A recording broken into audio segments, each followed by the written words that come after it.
morning.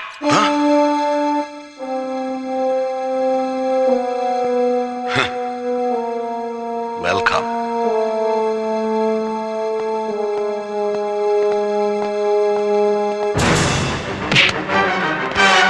Leave him.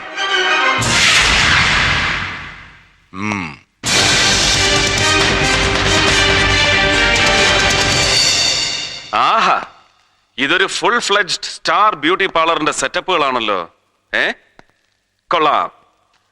നല്ല ഒരു multipurpose ഗ്യാങ്ങും sharp shooting barbarians, പച്ച മലയാളത്തിൽ പറഞ്ഞാൽ വെടിവെപ്പുകാരായ തൊരപ്പന്മാർ. താഹിർ സാഹിബ് അരിയിട്ട് വാഴിച്ച പുതിയ പോലീസ് സൂപ്രണ്ട് മുഹമ്മദ് സർക്കാർ ആള് ഭയങ്കരനാണെന്ന് ഈ തൊരപ്പന്മാരായിരിക്കും സാറിനെ അറിയിച്ചത്, അല്ലയോ? അവരത് പറയും. ആ കാലിബർ ശരിക്കും മനസ്സിലാക്കിയത് കൊണ്ടാണല്ലോ പറ്റിയ ആയുധം തന്നെ കൈ കൊടുത്തിരിക്കുന്നത്, ക്ഷൗരക്കത്തി. ഓ ഗോഡ്, ഇറ്റ്സ് ബ്ലീഡിംഗ്. ലോഷൻ കൊടുക്ക്, ലോഷൻ കൊടുക്ക്. എടോ, ആ ആഫ്റ്റർ ഷേവ് എടുത്ത് പുരട്ടി കൊടുക്കാൻ. ബാഡ് ഓമൻ. കയ്യിൽ ആയുധമില്ലാത്ത മുഹമ്മദ് സർക്കാരിന്റെ സാന്നിധ്യം പോലും നരേന്ദ്ര ഷെട്ടിക്ക് ബ്ലീഡിംഗ് ഉണ്ടാക്കുന്നു. മിസ്റ്റർ നരേന്ദ്രൻ ഇന്നലെ എന്നെ ഒരുപാട് തെറ്റിദ്ധരിച്ചു എന്ന് തോന്നുന്നു. കുറ്റക്കാരൻ ഞാൻ തന്നെ. ആളും പേരും ഇല്ലാത്ത ഒരു ടെലിഫോൺ മെസ്സേജിന്റെ പേരിൽ സാറിനെ പോലൊരു പാവപ്പെട്ട കുടക്കച്ചവടക്കാരനെ മനഃപൂർവ്വം ഞാൻ ഹേർട്ട് ചെയ്യൊന്നും ആയിരുന്നില്ല. ഒരബദ്ധം പറ്റിയതാണ്. അതിനുള്ള ദൈവശിക്ഷയും കിട്ടി. പത്രങ്ങളിലൊക്കെ കണ്ടു കാണും ഞാൻ അങ്ങനെ മുത്തുക്കൊടയും പിടിച്ച് മൾട്ടി കളറിൽ നിന്ന് ചമ്മുന്നത്. അത് സാരമില്ല. അല്ലോ, റെഡ് റോസസ്.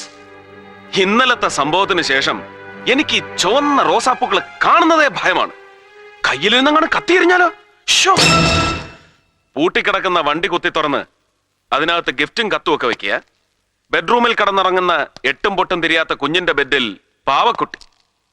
ടെലിഫോണിന് സുഗന്ധം പകരാൻ ബൊക്കെ. പെർഫെക്റ്റ് ടൈമിങ്ങിൽ ഒരു ടെലിഫോണിക് വരട്ട്. ഒരു ടെറിഫൈയിങ് ഹൊറർ എഫക്റ്റ് ഉണ്ടാക്കി എതിരാളിയെ പേടിപ്പിക്കൽ. അല്ല, സാർ എന്താണ് ഉദ്ദേശിക്കുന്നതെന്ന് മനസ്സിലായേയില്ല. പക്ഷെ ഒന്ന് അങ്ങോട്ട് മനസ്സിലാക്കി തരാനാണ് ഇപ്പൊ വന്നത്. ഈ സർക്കാർ കാക്കിയും തൊപ്പിയും അണിയിച്ച് എന്നെ ഇങ്ങോട്ട് കെട്ടിയെടുത്തത് ദാ ഇതുപോലെ സാറിന് ചെയ്തു തരാനല്ല, ഉത്തരവാദിത്തത്തോടെ ചിലതൊക്കെ ചെയ്തു തീർക്കാനാണ്. അതിന് തടസ്സം നിന്നാൽ ഇനിയും ബ്ലീഡിംഗ് ഉണ്ടാവും. Not a mock bleeding like this, the real bloodshed. And Mohammad Sarkar is inflammable, highly inflammable.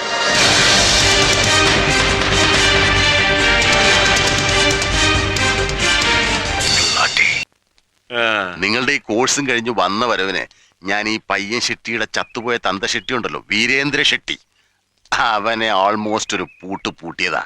വക്കാലത്തിനൊന്ന് പാതിരാക്കി തന്നെ എത്തി ആഭ്യന്തരൻ. എന്റെ തൊപ്പി പോയി, ഷെട്ടി പൊടിയും തട്ടി വീട്ടിലും പോയി. എടോ, ഈ നെഞ്ചാങ്കൂടിന്റെ നടുക്ക് ഇവിടെ തെക്കൻ കളരിപുറപ്രകാരം ത്രിശങ്ക് പുഷ്പം എന്ന് പറയുന്ന ഒരു മർമ്മസ്ഥാനമുണ്ട്. അവിടെ 20 കൊടുത്താൽ കിട്ടിയവൻ ഒരു മണ്ഡലം തേക്കിയാലെന്നാ പ്രമാണം. കൃത്യം 40 അന്ന് ചങ്ക് പഴുത്ത് ഷെട്ടി കാഞ്ഞു. പിടിച്ചപ്പോഴേ കൊടുത്തു അല്ലേ റൊക്കം. പിന്നത്തേക്ക് വെച്ച നടക്കയിലെന്നൊരു ഊഹം ഉണ്ടായിരുന്നു എനിക്കന്നേ. അച്ഛനേക്കാൾ ഒരുപാട് വളർന്ന മകൻ നരേന്ദ്ര ഷെട്ടി ഏറ്റെടുത്തിരിക്കുന്ന ടാസ്ക് ബിയോണ്ട് യുവർ ലിമിറ്റ്സ് ആണോ എന്ന് ഞാൻ സംശയിക്കുന്നു. അത്രയ്ക്ക് ഉയരെയാണെന്നവൻ. വേരും ശിഖരവും ഒക്കെ താഴേക്കും മുകളിലേക്കും ഒക്കെ വളർന്നങ്ങ് കാണാമറയത്തെത്തി. തന്റെ കയ്യിലുള്ള പോലീസ് ഫോഴ്സ് ഒക്കെ വെറും ഉണ്ണാക്കന്മാരാടോ. അവരെ വെച്ചൊരു പുല്ല് നടക്കില്ല. ഒരവനെ വിശ്വസിക്കാൻ കൊള്ളില്ലെന്ന് മനസ്സിലായില്ലേ നല്ലവണ്ണം? ഇല്ല സർ, ഐ ക്യാൻ. എന്റെ ഗുരുനാഥനായ പണിക്കർ സാറ് പോലും ഒരിക്കൽ തോറ്റ കളിയിൽ ഐ വിൽ എന്ന് ഞാൻ പറഞ്ഞാൽ അത് അഹങ്കാരമാണെന്ന് കരുതരുത്. ആഗ്രഹമാണ് സർ, ഒരാഗ്രഹം. ചോറ് തരുന്ന കാക്കിയോടുള്ള ആദരം. ചുമ്മാ ഒരു ബെസ്റ്റ് ഓഫ് ലക്കോ കീപ് ഇറ്റ് അപ്പോ പറഞ്ഞ് തന്നെ എരികേറ്റിയാൽ ഞാനും വേറെ പണിക്കന്മാരും തമ്മിൽ എന്താ വ്യത്യാസം? തനിക്ക് പറ്റിയ 2 കൂട്ടുകാരെ തരാം ഞാൻ. പോലീസുകാർ തന്നെ. ആദ്യം അവനെ തന്നെ പൊക്കണം.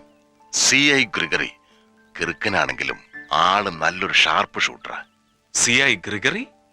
അങ്ങനെ ഒരാളില്ലല്ലോ. സർവീസിലുണ്ട്, താനറിയില്ല. ഞാൻ അറിയാതെ എന്റെ കീഴിലൊരു സർക്കിൾ ഇൻസ്പെക്ടർ? നോ. യെസ്, അവന് സ്വന്തമായ അങ്ങനെ ഒരു ഡിപ്പാർട്ട്മെന്റ് ഉണ്ട്.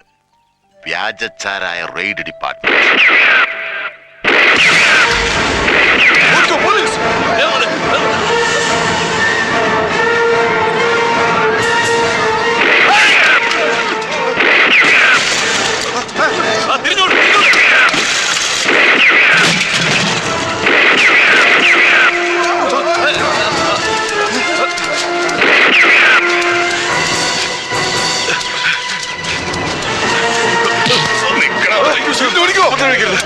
എടുക്കടാ.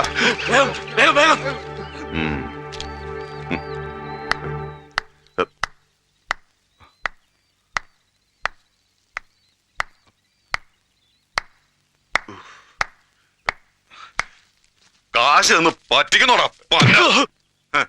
സ്വന്തം കൺമുമ്പിൽ ഇങ്ങനെ ഒരു അന്യായം നടക്കുമ്പോ സസ്പെൻഷനിലാണെങ്കിലും എന്നെ പോലെ സത്യസന്ധനായ ഒരു പോലീസ് ഓഫീസർക്ക് അയാളുടെ കടമ ചെയ്യാണ്ടിരിക്കാൻ പറ്റുമോ സാർ? Hey never. ആ അതല്ലേ സാറ് ചാർജ് എടുത്തോടെ ധൈര്യമായിട്ട് ഞാൻ ഈ റെയ്ഡിൽ ഇറങ്ങി തിരിച്ചത്.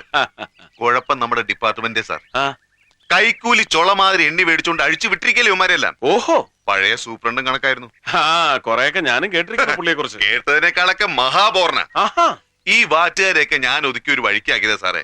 ആ വിരോധത്തിനല്ലേ ആ വിസ തട്ടിപ്പാനായിട്ട് പൂശി എന്ന് പറഞ്ഞിട്ട് ഇയാൾ എന്നെ സസ്പെൻഡ് ചെയ്ത് കളഞ്ഞു. എന്ന് വെച്ച് ഈ തൊപ്പിയുടെ പവർ കളയാൻ പറ്റും. അതുകൊണ്ട് എല്ലാ പോലീസുകാരെയും കൂട്ട് രാവിലെ വീട്ടിൽ നിന്ന് തോക്ക് എടുത്തോണ്ട് ഞാൻ അങ്ങിറങ്ങും.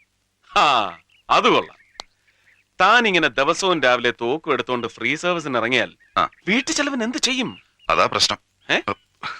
തൽക്കാലം 1.5 മാസം ഇത് വെച്ച് പിടിച്ചു നിൽക്കാല്ലേ? അല്ല അത് പിന്നെ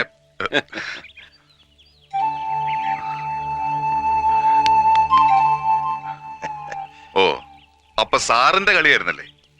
ഇടിവെട്ടി നിൽക്കുന്നതിനെ പാമ്പനെ വിട്ട് കടിപ്പിക്കുന്ന കാലൻ. നമ്മളുടെ ഇരിപ്പ് വശം വെച്ച് എന്നോട് ഈ പണി ചെയ്യേണ്ടായിരുന്നു. ഞാൻ നിനക്കിട്ട് എന്ത് ചെയ്തു എന്നാ നീ പറയുന്നേ? സാറ് നിന്റെ സസ്പെൻഷൻ ക്യാൻസൽ ചെയ്യാൻ പോവുക. നേരാണോ sir? Yes, I want you. എനിക്ക് നിന്റെ ടാലന്റ് വേണം, പ്രൊഫഷണൽ എക്സലൻസ്.